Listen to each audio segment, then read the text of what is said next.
Una injecció de moral i confiança. Aquest ha estat l'efecte en la plantilla verd i negra de les dues darreres victòries del Fiat Joventut a domicili.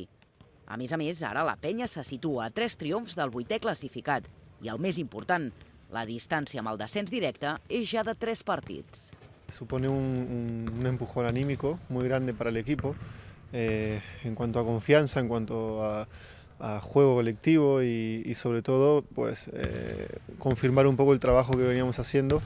Llevábamos 5 o 6 meses sin poder conseguir una victoria a domicilio y creo que esta vez con 2 seguidas realmente es algo muy bueno para nosotros.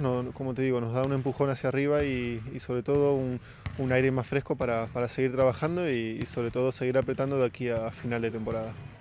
La millora en els resultats s'ha donat en gran part a la millora en l'aspecte defensiu, que havia estat fins ara l'assignatura pendent dels vertinegres. De fet, en els 2 últims partits, els de Salva Maldonado han registrat la millor defensa de la jornada, deixant l'Estudiantes amb 56 punts i el Fuenlabrada amb 55. I ara, el Fiat Joventut ja no ostenta la condició de pitjor defensa de la competició. Fundamental, es lo que nos va a dar de comer o lo que nos ha dado de comer hasta el día de hoy. Somos conscientes de cuando hacemos una buena defensa, una defensa de equipo, colectiva. Somos un equipo totalmente diferente, un equipo totalmente agresivo y nos permite luego hacer nuestro juego, que es el campo abierto y jugar mucho más tranquilo. Así que debemos aferrarnos a eso, que es un arma muy poderosa para nosotros y siempre a partir de la defensa construir nuestros partidos.